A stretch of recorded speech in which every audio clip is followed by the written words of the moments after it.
Okay, next up we'll have Commissioner David Bueller. We're still going to get to our art, so we'll get to that, but the Commissioner has a meeting.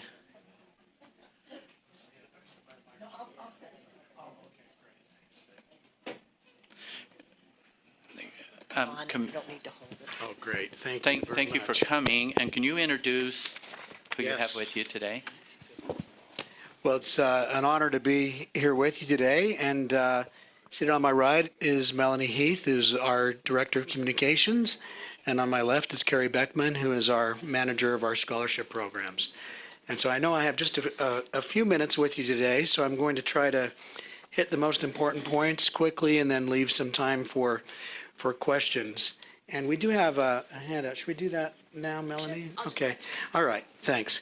So just to introduce this topic a little bit, the Regents Scholarship, which I'm sure you all have some familiarity with, was established by the legislature in 2008 with the purpose of encouraging high school students to take a rigorous course of study above and beyond the high school graduation requirements to help them be very well prepared for college.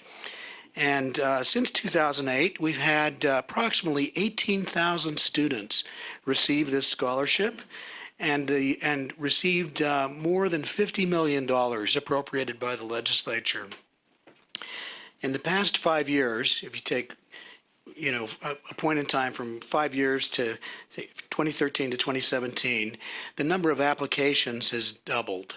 And so this has been a very successful program over the past number of years. We've received a lot of input from our partners in K through 12, from parents, from every source you can imagine. And this year, Senator Hilliard was kind enough, who was the original sponsor, to run a bill to authorize the Board of Regents to make some changes in the program to simplify it and to streamline it and to help it to be more sustainable. And so our goal is that it continue to be a very successful motivator for students well into the future. So I'm just going to now cover the items on this handout, and then I'd be happy to respond to questions. So the top 3 things you need to know, because there is a little bit of, whenever you make a change in something like this, there can be some confusion. As it has always done, the Regents Scholarship's purpose is to award academic achievement. And the actual requirements to receive the scholarship remain essentially the same. So a student who today is on track to receive the Regents Scholarship, they can continue doing exactly what she or he are doing. And if they are going to be under I'd like to say new and improved program that'll begin in 2019, they should be just fine. They don't need to worry that they're going to fall off track if they continue to do the things that they are doing. Secondly, and this has been our practice all along, every student who qualifies for the scholarship, the academic requirements of the scholarship, will receive an award. Now, as it has always been, the amount of the award will depend on 2 factors: the number of students who've qualified and the amount of legislative funding. The legislature has been very good to do their best to fund this scholarship through the years, even during the recession, when the higher ed budget faced cuts of over 2 years, 14% in our base funding. The scholarship was funded, not at the full amount. It had to be reduced a bit, but they still put new money into the scholarship. And so I want to give the legislature a lot of credit for that. And third, the scholarship does not, let me emphasize that, under the new rules, the Regents Scholarship does not require students to qualify for federal financial aid or grants. There has been a certain amount of confusion on this, and one of the reasons we've given ourselves some time to get the word out about the changes so that it doesn't go into effect in 2019 is because there is some confusion. One of the changes under the improved program is that all applicants will be required to fill out the federal FAFSA form. That is because we know from a number of national studies that Utahns are leaving something like $30 million a year on the table that they would be eligible for in federal Pell Grants. And we want to make sure that they're taking advantage of these opportunities to help make college even more affordable. But they don't have to qualify for the Pell to receive the Regents Scholarship. So I think that covers the main points that I wanted to make. I will say one other kind of fundamental change that we will be making is to allow the institutions, our higher ed institutions, Weber State, certainly, Dixie, the U of U, all of the rest, that those that weren't mentioned yet today, Snow, Lieutenant Governor, all of them that are involved in this, to let them package the scholarship with their own scholarships and financial aid. And we think that that will better serve a broad range of students, including those that may not receive the Regents Scholarship, but certainly the ones that do receive the Regents Scholarship. So with that, I'd be happy to respond to any questions from the board. Okay, questions from the board member Belknap? Chair, I have several, but I'll do one and then I'll come back around. Is that okay if it doesn't get answered? Okay. Okay. Dave, thank you for coming today. Of course. You said in 2019 that this is when the change is going to come. My a sidebar is that I'm wondering why it came so early, because it is going to affect those kids who are juniors now, who have been working since they were in 7th grade to get this, and it will affect them. Yeah. But you said they'll receive it because of academics, and the two criteria are number of students and legislative funds. Is there another layer in there, that in the rubric, where maybe kids who are academically sound but not necessarily in need of a scholarship are going to be weighed out? No, they will receive an award. The amount of the award, the two factors I mentioned are the driving factors. Now, if you had a student who was receiving a number of other scholarships, there would be some discretion at the institution to say, well, they already are totally covered in their tuition, so it's not needed. But I think we'll have to see how this all plays out. But my hunch is what will happen is the institution will use the Regents Scholarship first, and then maybe those other awards would go to other students who need them. But every student who qualifies will receive an award. The amount will depend on the funding. Let me talk about the year we picked and why we picked it.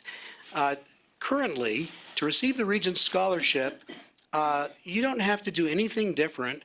Grades, you talk about 7, that's certainly true. Let's just say 7 through grades 10, you don't have to do anything different than what everyone does to meet the Regents Scholarship. The Regents Scholarship really begins to kick in the junior year, particularly in the senior year.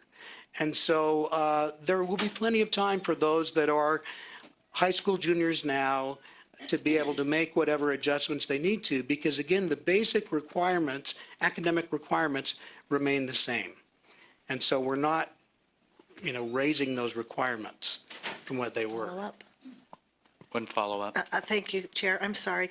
But Dave, I tend to disagree just slightly, because when you turn in a scholarship application for a Regent Scholarship, if everything's not in the order, and you are denied immediately. It just is what happens. I mean, I live here. And so if a student decides to take secondary math 1 as a junior and secondary math 2 as a sophomore, I mean, I'm being facetious that would be out of order. But so these kids have been preparing for all these years. It isn't a junior and a finish. And so I find this to be a little bit disingenuous. No, it's not at all. I'm glad you raised it, though, because the current program has been progressive math. And I think that's what you're talking about, the order. The new program will not be progressive math. And so if they were already proceeding in that order, they will not be disadvantaged under the changed program. Yeah. So we've been taking input from you and others in making these changes. Thank you. Thank you, Dave. Board Member Wright, I see you over here, but did you have one? Yeah. Thank you. Sorry. I guess I feel like I'm either there's been no real material change or I'm being misled. And I'm not sure which one it is. And maybe I'm slow, but it's my understanding that now the juniors and sophomores, there will be a means testing essentially on them. So right now, a senior, if they get these things, they absolutely get the scholarship, and they can use it at Westminster or BYU, Provo. Right. That's still true. And so a sophomore or junior, if they do the same thing, so I have a son in 12th grade and I have a son in 10th grade. If my son in 10th grade gets the same scores and we don't qualify in the means testing, he'll get exactly the same scholarship, essentially, subject to legislative funding. So there was just mass confusion and hysteria about this means testing. It is not means tested. You do not need to be Pell eligible to receive the Regents Scholarship going forward, just like you are not now. And so there are some changes, including having the more local input at the institutional level. Let me just take a second to explain that. Yeah. The way that it's worked in the past is the Regents Scholarship has been in its own silo, and the institutions don't know who's received it or how much they've received until well after they've made their own determinations. Now they will be able to package the scholarships together, and they'll be able to determine the final amount. We'll set a minimum amount that everybody who qualifies receives that amount based on legislative funding and based on the number of students, and then the institution will be able to package it with the other aid and scholarships. But you don't have to, you have to fill out the FAFSA under the new rules, but you don't have to qualify for anything under the FAFSA. So it is not means tested. So, but it seems like the institutions would likely reduce the scholarship amount if you already had qualified for it, if they now know it. Why? I don't know why they would do that. I think Then that, why do they even know it? I mean, why do they want to know it? I guess I'm not understanding. I guess it's so that they can include their other, they can see how much other scholarships they're receiving, and maybe, let me kind of go back to this. I tried to answer this with Board Member Belknap. If they have already awarded them, say, a full ride, and then the Regents scholarships on top of it, they're not allowed to do that under certain federal rules. And so what they would be able to do now is say, oh, they have the Regents Scholarship, let's use that first, and then we'll take the next person on the list who would have received some of these other scholarships and give that to them. So we'll have to see how this all works out in a few years as we make this change, but that's the intent. Okay. Vice Chair Terrell Warner. I just wanted to give two scenarios. So if I have a presidential scholarship, which covers all tuition and fees, and I don't qualify for a Pell Grant, it doesn't seem like I would get a Regents Scholarship because my tuition and fees are completely covered. Well, they may reduce the presidential scholarship. Okay. But the Regents Scholarship, there will be a minimum that the student would receive from the Regents Scholarship to be determined based on the number of students who qualify and legislative funding. Okay. And then the other thing is, and you and I have had the discussions about math a couple of times, under this new scenario, I think we solved that problem, right? Where a student can take Math 1 and Math 2 and then go into pre-calculus and then stats for a fourth year and get a lot of their math done from college in high school. Is that, and we don't have to do the Math 3 for the Regents Scholarship? That's correct. They need to Okay. have 4 years of math, but it doesn't need to be 1, 2, 3, and something more like it does now. Again, we've taken the input that we've received to improve the scholarship and to make sure that some areas where students have had difficulties are removed. Okay. And then I wanted to just clarify one last time so we can Is this put a a lot of follow-up? rumors. Yeah, I want to clarify to put the rumors to rest.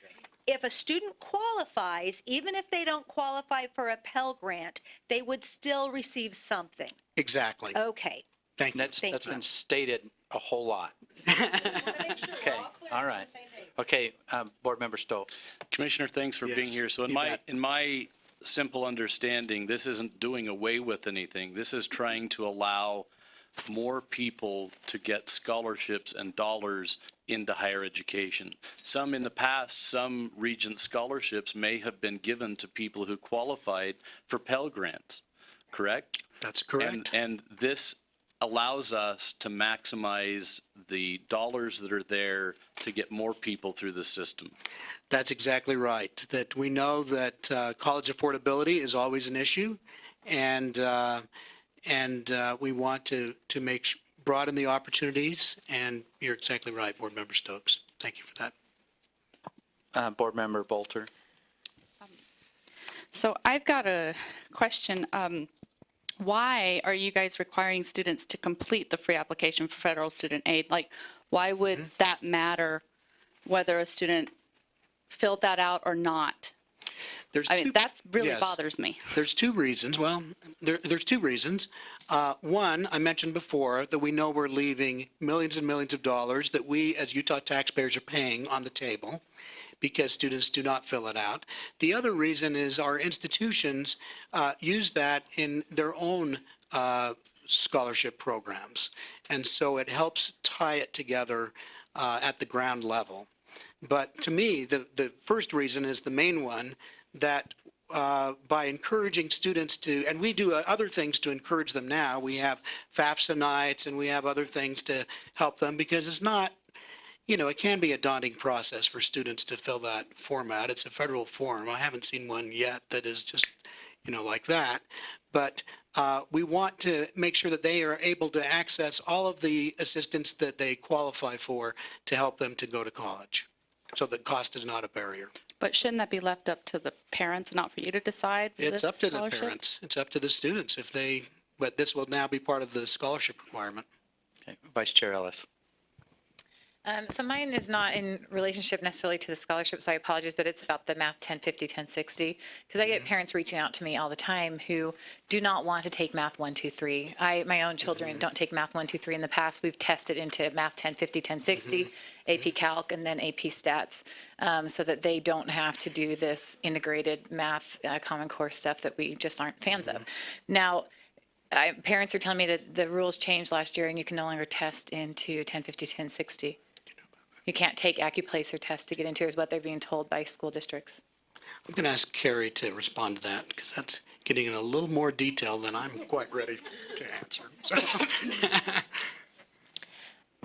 That, as you were mentioning, isn't exactly tied to the Regents Scholarship. It's tied to the concurrent enrollment program. And so there are some prerequisites that students do have to meet in order to take any concurrent enrollment math class. And so although I do not have the exact details memorized of what those prerequisites are, we do have that available on our website, Step Up Utah. Okay, can I believe follow if up with you after the meeting? Yeah, that'd be great. Thanks. Okay. Board Member Belknap. Sorry, I just wanted to Last say round. thank you. This has given me so much better clarity. I appreciate that. Appreciate the opportunity to share this with you. And we're busy with the LEAs and the counselors and and we're out there trying to make sure that these myths are busted and that there's a clear understanding, because really we're trying to make this better for the students. That's all we've been trying to do, is to make it better for the students and to help more students in the state. Okay.